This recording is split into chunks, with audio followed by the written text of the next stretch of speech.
Hello, everyone, especially if you are in 380, Education 380, or Education 500, the graduate section. And as I'm signing in here, my name is Dr. Allen. I'm the instructor of these classes, and I have gotten just kicked off as I started recording. So give me 1 second. I guess I can add this little caveat in here. When I do these videos, I usually try to do them in one take. So it'd be like if someone knocked on the door, you got held up or something. If not, I would stop all the time. So you are probably going to hear more ums and me goofing up than you probably ever imagined. But I figure sometimes it's just worth just going for it. As you can see, Brightspace is up. So let's just go to our 380 class.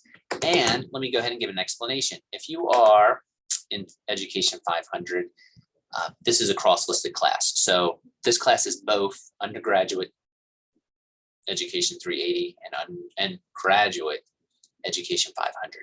They're pretty much the same class. There is one small difference between the two. I will highlight that at the end for the graduate students, but by and large, there's one difference. They're the same class. A few things about the class. My approach to this class is quite simple. I try to make it have some things that you might use in the field. Are you going to use everything that's in this class? Definitely not. Will you use some of it? I hope. But with that being said, it's not, even if you're not tech strong or feel that you're tech strong, I don't think this is a class that's geared to fail anyone as long as you're doing the work. I don't feel, and I'm not saying this to like be humble or belittle myself or anything like that. I don't think it's a hard class. It's just doing the work. That's just kind of the thing to do. As long as you're keeping up with everything, everyone should do fine in here. I understand everyone's out in the field and things like that. One thing I do want to make note of is because a lot of people needed this class because of field and keeping on track with student teachers, this is a huge class. I know because we're asynchronous, if we were a live class, you would notice it. With that being said, and I'll probably say it with the syllabus, but I better say it now so I don't forget. Please be mindful of due dates because I've got to really just stay on track with everyone. Between the graduate section and the undergraduate section, I think there are 41 people in this class, which is fine. The more the merrier. But I just wanted to let you know, like, I've really got to try to stay on. I try to have somewhat of a quick turnaround with grades. Don't hold me to that, but I do try. And it's just one of those things. And with late work, it's hard to catch back up. So basically what I'm saying is for a big class, and as long as you just do what you're supposed to do, as far as the assignments, you'll be fine. There's usually 3 things a week that you have to do. And you'll see there's repetition with it after this first week. Enough of that babbling. Let's go ahead and just look at the course. Like I say, I don't think it's a tough course. I think it's kind of a fun course. Hopefully you can use some of this even with your being out in the field right now. Let me go ahead and hit this. I'm going to pull up the 380 syllabus, but 500, I'll show you the difference here in a few minutes. And let me make sure I have the right one. And whoops, I don't have the right syllabus, sorry. I just did the same thing I did earlier, but don't worry. I emailed it to myself. Welcome back, right? I hope everyone had a good Christmas break. I must still be on break a little bit. Here we go. Again, a couple things. We are an asynchronous course. That means we have no meeting time. I will not spring a meeting time on you. If it's asynchronous, it's asynchronous. I will post one of these videos up every week. We'll be up no later than 9 o'clock on Monday. But if I'm really being honest, it'll probably be up before that. If it's 9 o'clock on Monday, I must have had a really rough week for various reasons. But I try to stay up on top of it and get everything open. With that also being said, though, I open everything at midnight on Monday morning. So it goes that way. I do operate week to week, mostly for my organizational purposes. And then 2, we are a class, even if we're asynchronous. So I don't want to open everything all at once because that's more of an independent study. And also the other thing I want to point out with that is there are things that you can work on ahead. But by and large, it's just going to, we do week to week and there'll be a rhythm to it. And I think you'll definitely see it. There he goes. I've been babbling, but here's the office hours. Those are by and large what I'm going to work under. as far as time, I might tweak those a little bit, and I'll have those updated on the syllabus. But just by it, I'll be here Monday, Tuesday, Wednesday, and usually it'll be between 10 and 12. On my class, I have a live class on Wednesdays, so that one actually goes from 10 to 11, so I won't be in there then. The other thing that I would like to make note of is if you need me, the office hours are nice, but you are welcome to contact me, email me, stop by my office. I'm here pretty much every day unless I'm out with student teachers or volunteering a fair or something like that, or we can just set up a time. All right, the class itself, that's probably what you're really worried about. As you can see, there's a lot on here. Course textbook. I added a textbook this year, and I actually just read it just again for the second time recently. It's Tech Like a Pirate. It's just it's a tech book that gets a mindset. I will admit I have done this class where I've done other readings and other books. I like this one because it's a little more education oriented, and it talks about how you can incorporate the tech. And also, even if I don't talk about the tech, this book has some tech that I might not talk about in the class, but you can definitely incorporate. You might think it's neat. I think it's just a useful book, and that's why I got it. It's not a hard read. Our discussion board is actually framed around it. I'm not going to get into too much of this. I mean, you can definitely check this all out, but this is, your nuts and bolts. Don't cheat. Weather should be a problem because we're an online class. Cell phones won't be a problem. We're an online class. That's good. If you need the Academic Support Center, obviously there's the contact information. Please don't plagiarize or cheat. There are not too many writing assignments in here other than there's a lesson plan brainstorming activity I'll talk about. Okay, I'm actually going to go down here. All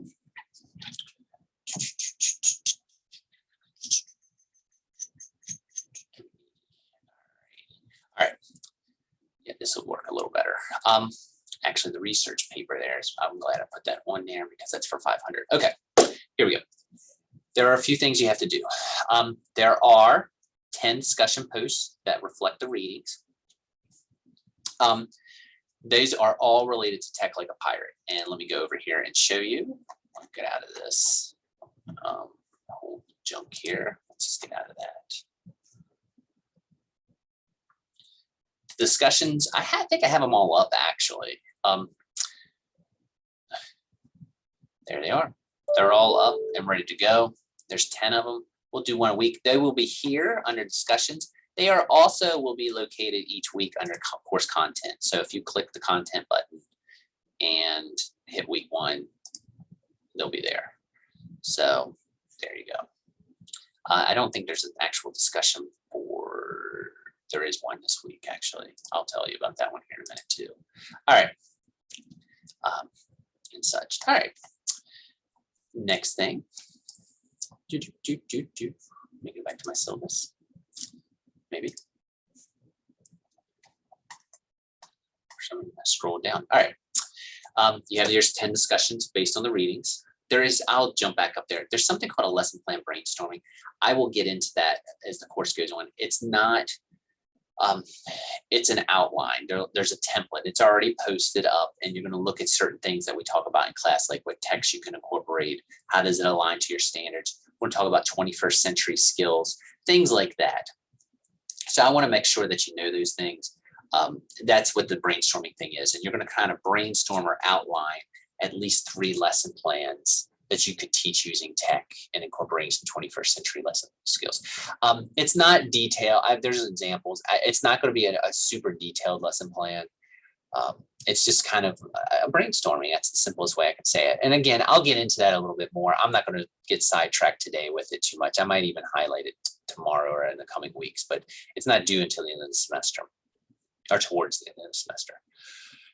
There's different things on here. Some of the tech that we're going to look at, you're going to make a website. I like still doing this.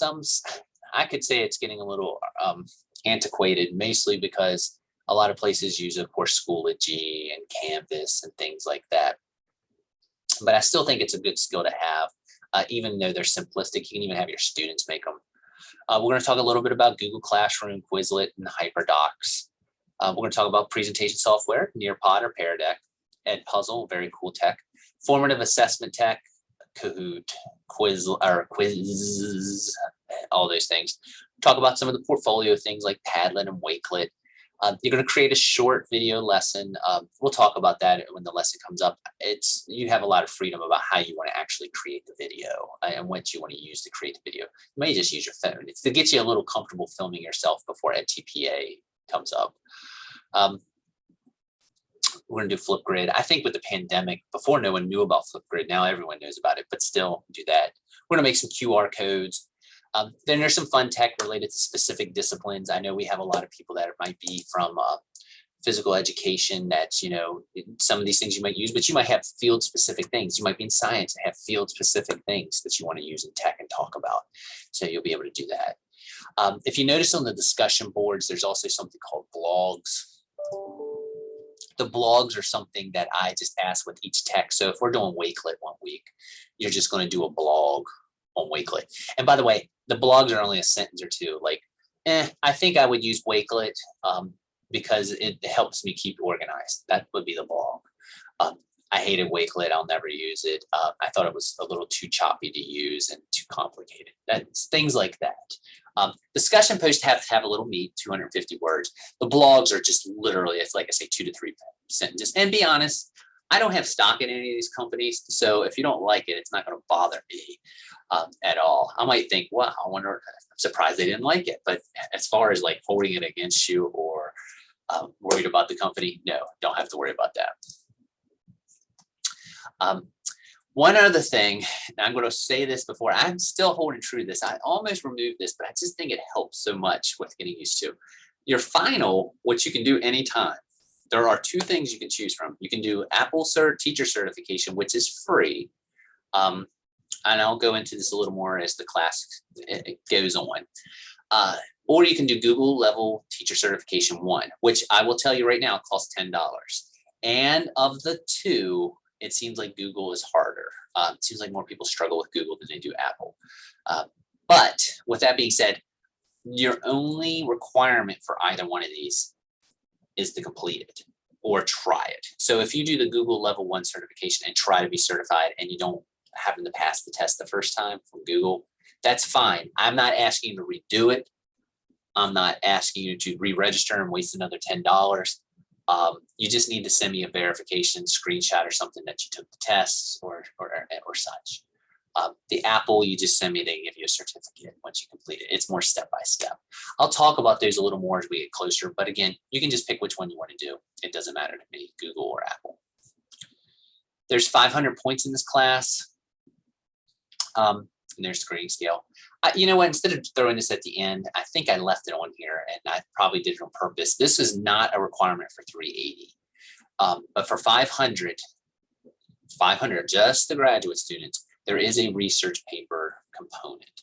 It has to be an APA, and you just pick it on a technology issue within education. The requirements for it are posted up on Brightspace. I'll elaborate more as the class goes on. Again, this isn't due until later in the class. Usually 5 to 8 pages, double space, Times New Roman, things like that. But again, it's just a technology issue in education. And it's a pretty broad topic. You can do a specific tech. You can look at that. You can look at how technologies maybe during the pandemic has altered education. And, you know, I'm pretty flexible in that as long as it's got a tech component to it. That is just for Education 500. That is not for Education 380. That is just 500, the research paper. Everything else is the same. There's the breakdowns and the due dates. There's all the assignments. As you can see, our first week is actually starting on Monday. And you actually do have something that you're going to do. I'm going to post a different video up. You can look, but your first assignment is actually Google Arts and Culture. And basically what I'm going to have you do is you're going to take a picture of it's a cool app. You'll go to it. I'll post the instructions up for you. You're going to go to Google Arts and Cultures. You're going to need to download the app on your phone or your iPad. I think I should have mine on here. I usually do. If I don't, I'm going to be mad at myself. I came into my office and did not keep it on here. Oh, no. Oh, no, there it is. I don't know if you can see it. Well, you're not going to be able to see it. There's a little thing on there that looks like a Greek building right there besides my fantasy football app, which I finished second in my league this year. You're going to click that once you download it. And you're going to see a bunch of cool stuff. When you fish through here, just check out the Google Arts and Culture. And what I want you to do, there is something on here that says take an art selfie. You're going to take an art selfie, and I'll post mine up. I think I took it down because of the last class. It's shame on me. I'll post it up for you. But you'll go on here, you'll take an art selfie. And let me see if I can find my art selfie. You can actually hit the, there's a search button right at the top. Hit art selfie. And you should be able to find it. And what you're going to do is you're going to take a picture of yourself, and it's going to match you to a work of art.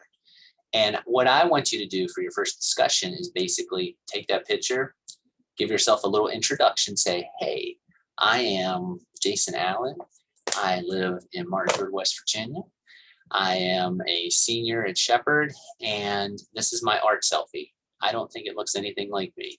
I'll post mine up too, and give you, and I'll have the directions typed out instead of me just mumbling through them on this line. That's your first discussion board.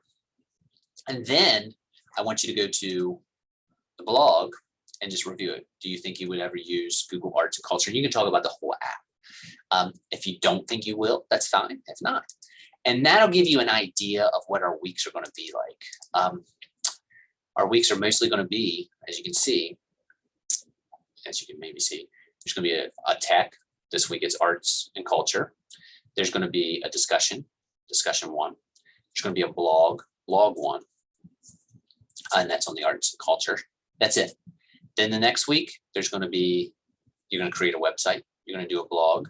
You're going to do a discussion. Next week, you're going to do Google Classroom. You're going to do a blog. You're going to do a discussion. That's the rhythm of the class. Like I say, it's not complicated. Don't think it's hard. I'm not going to be asking you to build. That's another thing I should make the point on. These are not going to be things that you're going to be building. They're going to be huge. Like you're not going to make a huge Google Classroom. There's just going to be some things I want you to get familiar with. You're going to go in, add them. There'll be probably like 5 things I want to see on there. It'll be very simple. That's it. When you do the website, there's going to be like 3 things I'm looking for. That's it. If we had time, I would love to make you make big things, and you can still do that. But there's just specific things that I'm going to be looking for, and I will outline it each week. But for this week, you get it on there. I should have it on there. So my link broke on Brightspace. I'm a little mad. That might not make sense to you, but there you go. The directions for the Google Arts and Cultures are there. Check out the Google Arts and Cultures and below for the directions for the art selfie. Download the app. Scroll down the home screen to find art selfie and then tap to get started. In the search with your art selfie, it'll say get started. It's going to ask for permission. You're going to have to do that. Line up the camera to your face, tap it. And it's going to match you up with some things. You know what? Let me do that. You get it. When you get there, you should get something that looks like this. You can type, actually, I have all these directions in. I actually tried it. If you just type in Google Arts and Culture selfie, it should take you up there. You'll hold it up like this. I'm going to do a selfie. I'm going to hit take an art selfie. It's a little blurry. Let's see if it gets it. It's sitting there thinking. And then it matches me with a work of art. And that one's like a 50% one. There's another one. You can pick one of those, and I just want you to post it up on the discussion board. Simple as that. If you have problems with it though, it's supposed to be fun. So don't lose sleep over it. But if you type in Google Art Selfie, it should work, or you can follow the directions there. The app, I think, is a little convoluted as far as finding it. And that's why I paused. I thought, it is there, but it might be just easier to Google. So that being said, and then you'll do the blog, whether you use it. That's our class. That's our first week, actually. So you just have the Google Art assignment, you have the discussion, and you have the blog. Be a great semester. I'm looking forward to it. And by the way, these videos, I try my best to keep them under 15 minutes. I get a little long-winded sometimes, but I promise you they would never go over 30 minutes. And I will have a video a week. There might be 1 week or 2 weeks where I think we've got a lot, or if everyone needs a little bit of a break or something like that. And the text pretty easy. I might just email you, but by and large, you'll probably end up with like 14 or 15 of these videos. So enjoy. They will be sent out on YouTube usually and such. So looking forward to the class. If you have any questions, please make sure you email me. I'm going to stop sharing. And I'm going to stop recording. Again, Dr. Allen, if you need anything, it'll be a great semester. Hope everything out in the field goes well. Talk to you later.